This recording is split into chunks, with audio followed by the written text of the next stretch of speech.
Hey, what's up? How y'all doing? Is your placement horrible? Is it hard for you to get kills? Do you have bad mechanics? Does it feel almost impossible to win a game? Well, luckily for you, you found the right video. In this video, we will be taking notes from a pro player called MoneyMaker. Recently, he played the Nvidia Cup, and he flawlessly won a game without using any mechanics at all. I know a lot of you may think this is impossible, especially with how Fortnite is now, but I guarantee you there is a way, and this video is the proof. In this video, I will explain how he rotates, how he plays mid-game and end-game, and I will also be breaking this down as simple as possible. This works for PC players and console players. If you keep watching this video all the way to the end, I guarantee that you will learn something. Also, don't forget to like and subscribe. That way you will become one of the Fizzy Pops, and that way you won't miss out on anything else. But nonetheless, we have some gameplay to get into. So without any further ado, let's get inside.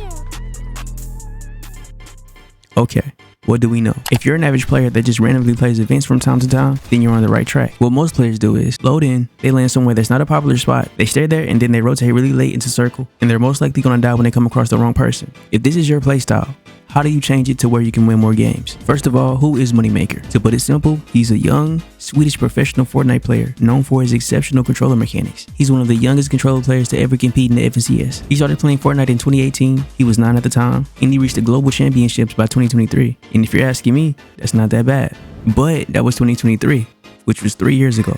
A lot has changed. He's not as mechanical as he used to be, but that's not stopping him from performing well. And here's exactly why. First things first, early game. The first kill he got was because of pressuring and cheeky damage. Remind you, he's not going to be using his mechanics at all, so he has to strategize. He starts off by looking for an opponent, and then tagging him from a distance, and then closing the distance with good pressure. And the way he's applying pressure is with his AR. He cracked his opponent and now he's rushing him. The goal is to close the distance as fast as possible, which means giving them no space at all whatsoever. And that's why he so desperately used his wingsuit. But as you can tell, he got cracked in return. And right here, you'll see him apply pressure with his AR even though he knows he just got cracked. And yes, this is risky, but it's for a reason. Just because you get cracked doesn't mean you should let up on pressuring anybody. You need to remember that you're the aggressor, and if it's possible to be above them, do that. But as you can see, he continues to apply pressure, all while healing. And this is just a guarantee that he keeps the health advantage. As you can see, his opponent is getting aggravated with him, so he started to spray back. When you get them to open up and spray you back as you're rushing them, that's your small window to get some heals off. Remind you, when they're shooting you, they're not healing anymore, which means you can confidently close that distance knowing they're not full HP. And to make it more simpler, it's like boxing in a way. You deal a great amount of damage, which is you cracking their shield.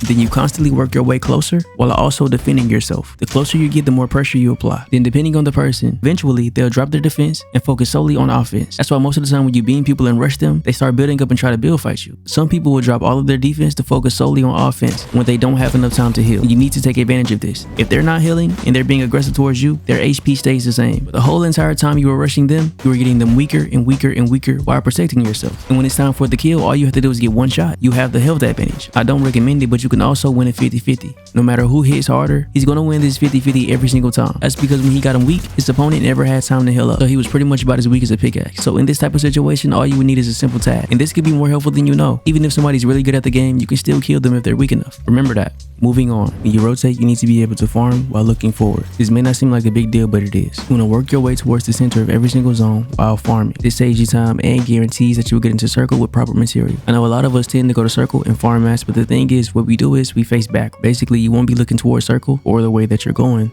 Your back will be facing that way. And this is somewhat of an optional tip. You really don't have to do it if you don't need to or if you don't want to. That's just a simple way to keep your eyes forward and to make sure that if somebody's in front of you, you will see them first. Rotating early. A lot of us think we do this right, but we don't. When the next zone starts to pull, you need to make your way towards it. What I'm saying is you don't want to wait until the circle is about to close and be on the outside of the circle, then work your way just slightly inside of the zone. This right here almost guarantees you bad positioning. If anything, you want to make sure that you work your way a little bit more in that circle. Doing this just gives you better opportunities.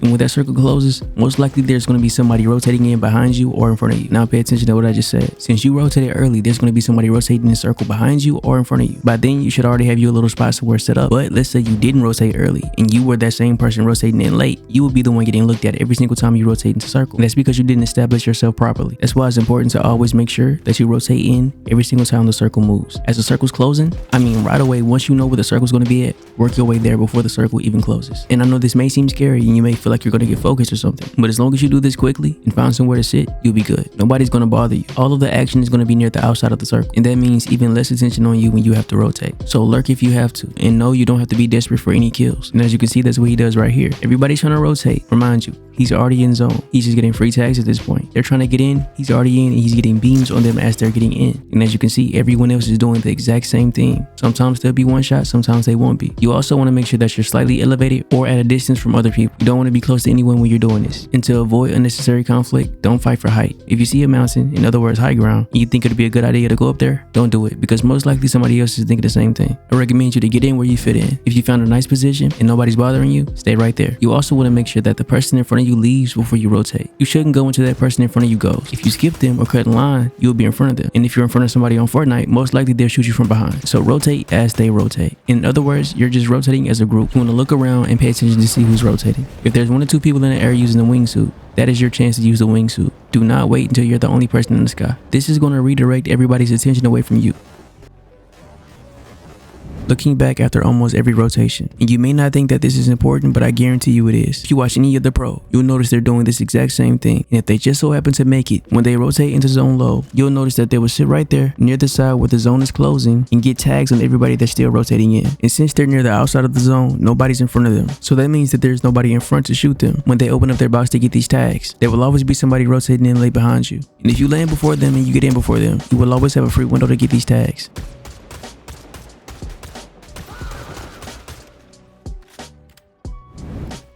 Now it's time for endgame. Now luckily for him, he was on the backside of zone, and he was also on the dead side, and this can happen in a lot of situations, but I do believe that this was only possible because there was a lot of buildings in the way at first. Nobody was boxing up by those buildings.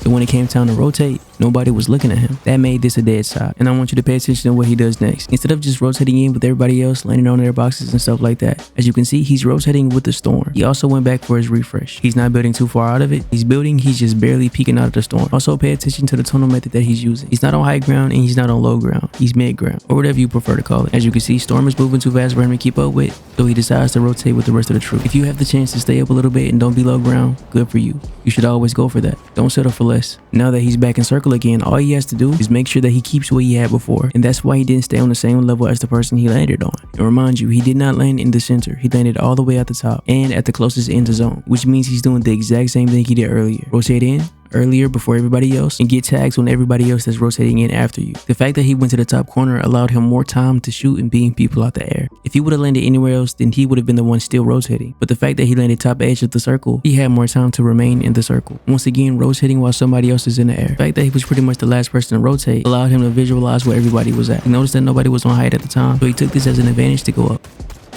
And when you have high ground like this, you want to always try your best to rotate with the circle. Don't build all the way out unless you're trying to connect. And the only thing that you can connect to is second height. Anything under you, you want to make sure that you drop down and put walls and then go back up. But when you do this, you also run the risk of somebody getting height from you. So make sure that nobody else is trying to get it while you're trying to reconnect, because you are slightly going down a little bit. And as you can see, this happens right here for him. He wasn't building halfway in storm anymore, so he lost that advantage. All of his builds were sticking out to storm, and somebody saw this as an opportunity to get height.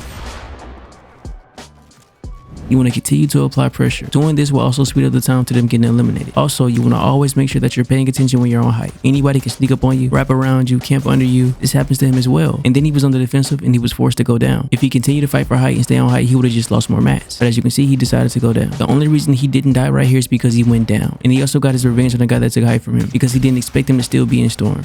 Got a beam, get a side jump and hit him for max. From that point on, all you had to do was just sit on height and spray. You want to slowly work your way down, spraying people. The more pressure you apply, the least they'll have in the end. As you can see, he continued to do this the whole entire time, allowing nobody to get anything. And the fact that there was a little mountain right here in the way made it even worse for his opponent. Stay up, cover your head, cut off all ends and exits, use pre-piece, and stay up and spray until they have nothing left. And that right there, ladies and gentlemen, is how you get good placement with no mechanics at all. During this whole entire game, he didn't do anything spectacular, but he was still the one to end up on top. And this was all because he blended in, he had good positioning, and he knew what things to take advantage of. He wasn't doing any triple edits, he wasn't full boxing every single person he saw like Peter Bot. Played smart, rotated, kept height, and played height the correct way. If you know how to do this really well, you will never need mechanics, ever. Anyways, that's it for this video. Thank y'all for watching. I appreciate every single one of y'all. Also, thank you for 7K. Shout out to all my supporters. Don't forget to use code Frizzy in the Fortnite item shop. If you found this video helpful, feel free to join my Discord, and before you go, use code Frizzy in the Fortnite item shop. I truly appreciate everyone who supports me. Thank you for watching.